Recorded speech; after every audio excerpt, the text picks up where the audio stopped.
1000 ವರ್ಷಗಳ ಹಿಂದೆ ಯಹೂದಿಗಳನ್ನ ಅಲ್ಲಿಂದ ಒಡೆದು ಓಡಿಸಿದ್ರು. ಯಾರ್ಯಾರು ಹೊಡೆದ್ರು ಅದ್ರ ಇನ್ನೊಂದು ಬ್ಯಾಬಿಲೋನಿಯನ್ಸು, ರೋಮನ್ಸು ಎಲ್ಲರೂ ಅವರ ಧರ್ಮ ಮಾಡಿಬಿಟ್ರು, ಎಕ್ಸೆಪ್ಟ್ ಒಂದು ಗೋಡೆ. ಅವರನ್ನ ಅಲ್ಲಿಂದ ಹಿಂಸೆ ಕೊಟ್ಟು ಆಚೆ ಓಡಿಸಿದ್ರು. ಯಹೂದಿಗಳಿಗೆ ಸಂಬಂಧಪಟ್ಟಿದ್ದ ಜಾಗ ಅಲ್ವಾ ಅದು? ಹಾಗಾದ್ರೆ ಯಹೂದಿಗಳಿಗೆ ಸಂಬಂಧಪಟ್ಟಿದ್ದ ಜಾಗವೋ ಅಲ್ವೋ? ರಿಗಾರ್ಡಿಂಗ್ 100 ವರ್ಷದ ಹಿಂದಿನ ಇತಿಹಾಸ ನೀವು ಮಾತಾಡ್ತಿದ್ದೀರಿ. ನಾನು ಸ್ಟಾರ್ಟಿಂಗ್ ಓಪನಿಂಗ್ ಸ್ಟೇಟ್ಮೆಂಟ್ ಅಲ್ಲಿ ನಾನು ಒಂದು ಕ್ವೆಶನ್ ಕೇಳಿದ್ದೆ, ಯಾಕೆ ಮುಸ್ಲಿಮರಿಗೆ ಆ ಜಾಗ ಸಿಗಬಾರ್ದು, ಯಾಕೆ ಪ್ಯಾಲೆಸ್ತೀನಿಯರಿಗೆ ಆ ಜಾಗ ಸಿಗಬಾರ್ದು ಅಂತ. ಹಾಗಾದ್ರೆ ಯಹೂದಿಗಳದಲ್ವಾ ಆ ಜಾಗ? No let her answer please. ಕ್ರಿಶ್ಚಿಯನ್ರಿಗಲ್ವಾ ಅದು ಆ ಜಾಗ? ನಾನು ಹೇಳ್ತಾ ಇರುವಂತ ಈಗಲೂ ಕೂಡ ಪ್ಯಾಲೆಸ್ತೀನಿಯಲ್ಲಿ ಕ್ರಿಶ್ಚಿಯನ್ಸ್ ಇದ್ದಾರೆ, ಜೀವ್ಸ್ ಇದ್ದಾರೆ.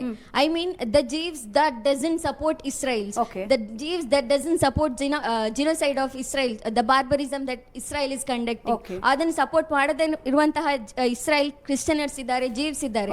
ಅವರಿಗೆ ಯಾವುದೇ ರೀತಿಯಾದಂತಹ ತೊಂದರೆ ಹಮಾಸ್ ಆಗ್ಲಿ ಅಲ್ಲಿ ಪ್ಯಾಲೆಸ್ತೀನಿಯನ್ ಜನರು ಮಾಡ್ತಾ ಇಲ್ಲ. ನನ್ನ ಕ್ವೆಶ್ಚನ್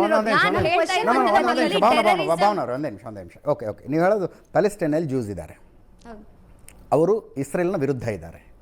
ಹಮಾಸ್ನ ಸದಸ್ಯರು ಎಷ್ಟು ಜನ ಜೂಸ್ ಇದ್ದಾರೆ?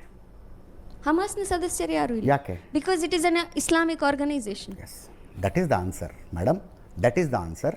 ಸೊ ಯು ಆರ್ ಸೇಯಿಂಗ್ ಯಹೂದಿಗಳ ಜೊತೆಗೆ ಒಂದು ನಿಮಿಷ, ಯಹೂದಿಗಳ ಜೊತೆಗೆ ಹೇಗೆ ನಡೆದುಕೊಳ್ಳಬೇಕು ಅಂತ ಡಾಕ್ಟ್ರಿನ್ ಇದೆ, ಆ ಮಾದರಿಯಲ್ಲಿ ನಡೆದುಕೊಳ್ಳಲಾಗ್ತಾ ಇದೆ. ಯಾರಿಗೊಬ್ಬರಿಗೆ ಕೇಳಿದೆ ನಾನು, ಈ ಸಮಸ್ಯೆಗೆ ಪರಿಹಾರ ಏನು ಅಂತ. ಯಹೂದಿಗಳೆಲ್ಲರೂ ಮುಸ್ಲಿಮರಾಗೋದು ಅಂತ ಹೇಳಿದ್ರು. ಯಹೂದಿಗಳೆಲ್ಲರೂ ಮುಸ್ಲಿಮರಾದರೆ ನಾಳೆಯಿಂದ ಈ ಸಮಸ್ಯೆ ಇರೋದಿಲ್ಲ.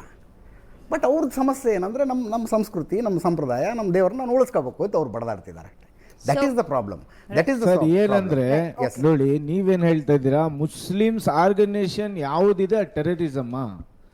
ಯಾವುದಾದ್ರು ಮುಸ್ಲಿಂ ದೇಶ ಅವರು ಉಳಿಸ್ಕೊಳ್ಳೋಕ್ಕೋಸ್ಕರ, ಅವ್ರ ದೇಶ ಉಳಿಸ್ಕೊಳ್ಳೋಕ್ಕೋಸ್ಕರ ಯುದ್ಧ ಮಾಡುತ್ತಾರೆ ಅಂದರೆ ಟೆರರಿಸ್ಟು. ನೀವು ಅದೇ ಹೇಳ್ತಾ ಇರೋದು. ಆ ಥರ ಏನಾರು ಇದೆಯಾ? ಇಸ್ಲಾಮಿಕ್ ಆರ್ಗನೈಸೇಷನ್ ಯಾವ್ದಾರು ಇದ್ರೆ ಅದು ಟೆರರಿಸ್ಟಾ? ಖಂಡಿತವಾಗಿಯೂ ಅಲ್ಲ. ಯಾರು ಇಸ್ಲಾಂನ ಹೆಸರಲ್ಲಿ ವೆಪನ್ ಇಟ್ಕೊಂಡಿದ್ದಾರಲ್ಲ, ಇಸ್ಲಾಂನ ಹೆಸರಲ್ಲಿ ವೆಪನ್ ಇಟ್ಕೊಂಡು ನಾನ್ ಅಡ್ಮಿನಿಸ್ಟ್ರೇಟಿವ್ ಅಥಾರಿಟಿಯಾಗಿ ಅಮಾಯಕರ ಕಗ್ಗೊಲೆ ಮಾಡಿದಾಗ ಅದನ್ನ ಇಸ್ಲಾಮಿಕ್ ಟೆರರಿಸಮ್ ಅಂತ ಕರಿತೀವಿ ನಾವು. That is Islamic terrorism. ಅದರ ಬಗ್ಗೆ ನೋ ಡೌಟ್. ಹಾಗೆ ಬೇರೆ ಬೇರೆ ಮಾದರಿಯ ಟೆರರಿಸ್ಟ್ ಇದ್ದಾರೆ. ಈಗ LTTE ಅವರು, ಅವ್ರನ್ನ ತಮಿಳು ಉಗ್ರರು ಅಂತ ಕರಿತೀವಿ, ತಮಿಳು ಉಗ್ರರು ಅಂತ ಕರಿತೀವಿ. ಟೆರರಿಸ್ಟ್ ಓಕೆ,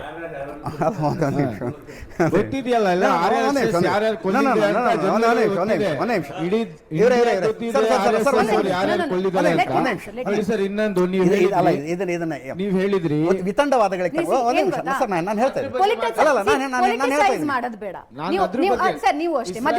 ಮಾತಾಡ್ತಾ ಇದ್ದೀನಿ ನಾನೇನ್ ಹೇಳ್ತೇನೆ. ನೀವು ಹೇಳಿದ್ರಿ ಇಸ್ರಾಯೇಲ್ ಮೇಲೆ ದಾಳಿ ಮಾಡಿದ್ರು ಅಂತ. ಯಾರು? ಹಮಾಸ್ ಅವರು 20 ನಿಮಿಷದಲ್ಲಿ 5,000 ರಾಕೆಟ್ಗಳು ಬಿಟ್ರು. 1948 ಇಂದ ಅವರು ಅಲ್ಲಿನ ಪಲಸ್ತೀನ್ ಜನಗಳಿಗೆ, ಅಲ್ಲಿನ ಮಕ್ಕಳಿಗೆ, ಅಲ್ಲಿನ ಹೆಂಗಸರಿಗೆ ಮಸೀದಿನಲ್ಲಿ ನುಗ್ಗು ಹೊಡೆದಿದ್ದಾರೆ. ಅದೆಲ್ಲ ಎಷ್ಟೋ ಸಾವಿರಾರು ಮಕ್ಕಳುಗಳಿಗೆ ಕೊಲ್ಲಿದ್ದಾರೆ, ಎಷ್ಟು ಯುವಕರಿಗೆ ಕೊಲ್ಲಿದ್ದಾರೆ, ಎಷ್ಟು ಅಮಾಯಕರಿಗೆ ಕೊಲ್ಲಿದ್ದಾರೆ. ಅದಕ್ಕೆ ಮಾತಾಡೋಕ್ಕೆ ಯಾರಿಗೂ ಶಕ್ತಿ ಇಲ್ವಾ? ಯಾಕೆ ಅದ್ರ ಬಗ್ಗೆ ಮಾತಾಡೋದಿಲ್ಲ? ನೀವು ಇಸ್ರಾಯೇಲ್ ಹೋಗಿದ್ರಿ ರೀಸೆಂಟ್ಲಿ, ನೀವು ಯಾಕೆ 1948 ಇಂದ ಪಲಸ್ತೀನ್ ಮೇಲೆ ಜನಗಳ ಮೇಲೆ ಅತ್ಯಾಚಾರ ಆಗ್ತಾ ಇದೆ, ಅವ್ರು ಕೊಲ್ತಾ ಇದ್ದಾರೆ, ಅಲ್ಲಿಗೆ ಯಾಕೆ ಹೋಗಿಲ್ಲ ನೀವು? ಇನ್ನೊಂದು, ನಮ್ಮ ದೇಶದಲ್ಲಿ ಕೇಳ್ಕೊಳ್ಳಿ, ನಮ್ ದೇಶದಲ್ಲಿ ಮಣಿಪುರ್ನಲ್ಲಿ ನಮ್ ಜನಗಳಿಗೆ ಹೊಡೆದ್ರು, ಅಲ್ಲಿ ಯಾಕೆ ನೀವು ಹೋಗಿಲ್ಲ? ನಮ್ ದೇಶದ ಬಿಟ್ಬಿಟ್ಟು ನೀವು ಇಸ್ರಾಯೇಲ್ ಹೋಗಿದ್ದೀರಾ. ಮಣಿಪುರ್ನಲ್ಲಿ ನಮ್ ಹುಡುಗಿರಿಗೆ ಹೆಂಗೆ ರಸ್ತೆನಲ್ಲಿ ತಿರುಗಿಸಿದ್ರು ಅಂತ ಗೊತ್ತಿದೆ ಎಲ್ಲ ದೇಶಕ್ಕೆ, ನೀವೆಲ್ಲ ಯಾಕೆ ಹೋಗಿಲ್ಲ? ಅಲ್ಲಿ ಹೋಗ್ಬೇಕಿತ್ತ? ನಮ್ ದೇಶ ನಮ್ ಫಸ್ಟ್ ಇಂಪಾರ್ಟೆಂಟ್. ಈ ಪ್ರಶ್ನೆ ಎಲ್ಲರೂ ಕೇಳ್ತಾ ಇದ್ದಾರೆ. ಈ ಕಿವಿಲಿ ಗುಗ್ಗೆ ಪಗ್ಗೆ ಇದ್ರೆ ನೀಟಾಗಿ ಕೇಳೋದೇ ಇಲ್ಲ. ಏನಂದೆ ಇನ್ನೊಂದ್ಸಲ? ಎಸ್, ಮಣಿಪುರಕ್ಕೆ ಹೋದ್ರಿ? ಅಲ್ಲ, ಒಂದೇ ನಿಮಿಷ. ಅವ್ರು ಇಸ್ರೇಲ್ಗೆ ಹೋದ್ರಿ? ಮೂರು ಬೇರೆ ಬೇರೆ ಪ್ರಶ್ನೆ. ಓಕೆ, ಫಸ್ಟ್ ಮಣಿಪುರಕ್ಕೆ ಹೋಗ್ಲಿಲ್ಲ, ಇಸ್ರೇಲ್ಗೆ ಯಾಕೆ ಹೋದ್ರಿ? ಮಣಿಪುರ ಯಾಕೆ? ರಾಜಸ್ಥಾನದಲ್ಲಿ ಅಪ್ರಾಪ್ತ ಬಾಲಕಿಯೊಬ್ಬಳನ್ನು ಗ್ಯಾಂಗ್ ರೇಪ್ ಮಾಡಿ ಇಟ್ಟಿಗೆ ಭಟ್ಟಿಗೆ ಹಾಕಿ ಸುಡಲಾಯಿತು. ರಾಜಸ್ಥಾನಕ್ಕೆ ಯಾಕೆ ಹೋಗಲಿಲ್ಲ ಅನ್ನೋ ಪ್ರಶ್ನೆ ನೀವು ಕೇಳೋದಿಲ್ಲ. Manipur comes to you. ಪ್ರತಿಯೊಬ್ಬರಿಗೂ ಸಬ್ಜೆಕ್ಟ್ ಆಫ್ ಇಂಟ್ರೆಸ್ಟ್ ಅನ್ನೋದೊಂದು ಇರುತ್ತೆ. Israel is subject of my interest. India subject interest. ಒಂದೇ ನಿಮಿಷ. Israel subject of my interest, ಅದರ ಬಗ್ಗೆ ನೋ ಡೌಟ್. ನಾನು ಇಸ್ರೇಲ್ಗೆ ಹೋಗೋ ಸ್ವಲ್ಪ ದಿವಸ ಮುಂಚೆ ನನ್ನ ಆಫೀಸ್ಗೆ ಒಬ್ಬರು ಬಂದಿದ್ದರು. ಅವ್ರಿಗೆ ಹೇಳೋದು, ನಿಮಗೆ ಪ್ರಯಾರಿಟಿ ಅನ್ನೋದೇ ಇಲ್ಲ ಮಾಧ್ಯಮದವ್ರಿಗೆ. ಏನನ್ನು ಮಾತಾಡಬೇಕು, ಏನು ಮಾತಾಡ್ತಿದ್ದೀರಿ ನೀವು, ಜಗತ್ತಿಗೆ ಅರ್ಜೆಂಟಾಗಿ ನೀಡಾಗಬೇಕಾಗಿರೋದೇನು. ತುಂಬ ಹೊತ್ತು ಬೈದರು ಅವ್ರು. ನಾನು ಕೇಳಿದೆ, ಏನು ವಿಷಯ ಮಾತಾಡ್ಬೇಕು ಹೇಳಿ ನಾವು ಅಂತ. ಅವ್ರು ಹೇಳೋದು, ಜೇನುನೊಣಗಳ ಸಂತತಿ ನಾಶ ಆಗ್ತಾಯಿದೆ, ಕ್ರಿಮಿನಾಶಕ ಬಳಕೆಯಿಂದ ಜೇನುನೊಣಗಳ ಸಂತತಿ ನಾಶ ಆಗ್ತಾಯಿದೆ. ಈ ಜಗತ್ತಿನಲ್ಲಿ ಮನುಷ್ಯರೆಲ್ಲರೂ ಸತ್ತು ಹೋದರೆ ಜಗತ್ತು ತುಂಬ ಸುಂದರ ಆಗುತ್ತೆ. ಬಟ್ ಜೇನುನೊಣಗಳ ಸತ್ತು ಹೋದರೆ 2 ವರ್ಷದ ನಂತರ ಜಗತ್ತೇ ಇರೋದಿಲ್ಲ. ಪರಾಗಸ್ಪರ್ಶ ಆದರೆ ತುಂಬ ಸೈಂಟಿಫಿಕಾಗಿ ಎಕ್ಸ್ಪ್ಲೇನ್ ಮಾಡಿದ್ರು ಅವರು. ಇನ್ನೂ ದೊಡ್ಡ ಸತ್ಯ ಅಲ್ವಾ ಅದು.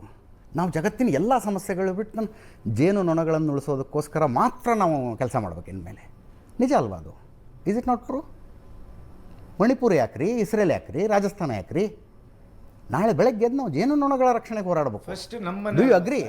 Do you agree? ಮನೆ ಅಲ್ವಾ? ಅದನ್ನೇ ಹೇಳೋದು. ಏನಾರ ಆದ್ರೆ ಅಲ್ಲಿ ಹೋಗ್ಬೇಕಲ್ಲ, ನಮ್ಮ ಮನೆ ಅಲ್ಲ. ಅದನ್ನ ಬಿಟ್ಬಿಟ್ಟು ನೀವು ಬೇರೆ ದೇಶಕ್ಕೆ ಹೋಗ್ತೀರಾ, ಇಲ್ಲಿ ನಿಮ್ಗೆ ಇದಿಲ್ವಾ? ನನ್ನ ಪ್ರಶ್ನೆ ಇದಲ್ವಾ ಪ್ರಯಾರಿಟಿ? ಯಾವುದು? ಜೇನುನೊಣಗಳ ಬಗ್ಗೆ ನಾವು ಒಂದು ಕಾರ್ಯಕ್ರಮ ಮಾಡಿಲ್ವಪ್ಪ. ಕಾಲರ್ ಹಿಡಿದು ಕೇಳ್ಬೇಕು ನೀವು ನಮ್ಮನ್ನು. ಯಾಕೆ ಮಾಡ್ತಿಲ್ಲ ನೀವು? ಜಗತ್ತಿನ ಉಳಿವು ಡಿಪೆಂಡ್ ಆಗಿರೋದು ಜೇನುನೊಣಗಳ ಮೇಲೆ. ಯಾವ ಥರ ಕೇಳಿದ್ರೆ ನೀವು ಪ್ರಶ್ನೆನ? ಯಾವಾಗ? ಅಲ್ರಿ, ನಾವು ಜೀವಂತವಾಗಿ ಇಂಡಿಯಾ ಅಂತ ಉಳಿದ್ರೆ ತಾನೇ ನೀವು ಅಲ್ಲಿ ಹೋಗಕ್ಕೆ ಸಾಧ್ಯ.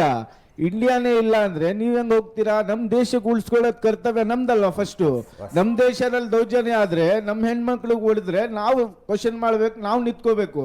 ನೀವು ಇಲ್ಲಿ ಕ್ವಶನ್ ಮಾಡೋದ್ ಬಿಟ್ಬಿಟ್ಟು ನೀವು ಇಸ್ರಾಯೇಲ್ ಹೋಗ್ತೀವಿ.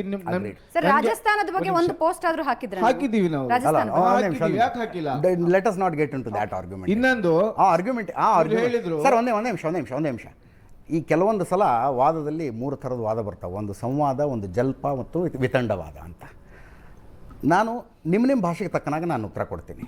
ಸಂವಾದ ಮಾಡಬೇಕು ಅಂತಿದ್ದೆ, ನೀವು ಜಲ್ಪ ಬಿಟ್ಟು ವಿತಂಡಕ್ಕೆ ಬಂದುಬಿಟ್ರಿ. ನಾನು ವಿತಂಡಕ್ಕೆ ಬರ್ತೀನಿ.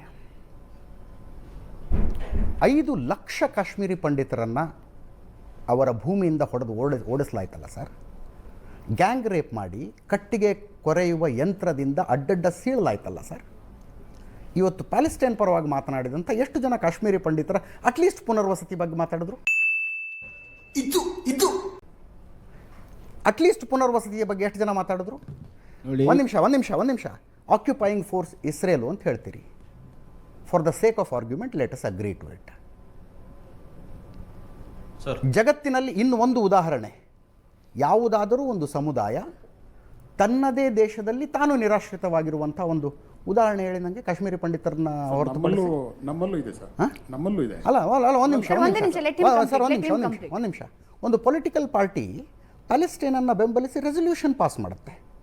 ರೆಸಲ್ಯೂಷನ್ನು ಕಾಶ್ಮೀರಿ ಪಂಡಿತರನ್ನು ಬೆಂಬಲಿಸಿ ರೆಸಲ್ಯೂಷನ್ ಪಾಸ್ ಮಾಡಿ ತೋರಿಸಿ ನನಗೆ, ತೋರಿಸಿ. ವಾದದಲ್ಲಿ ಇದನ್ನು ವಿತಂಡ ಅಂತಾರೆ.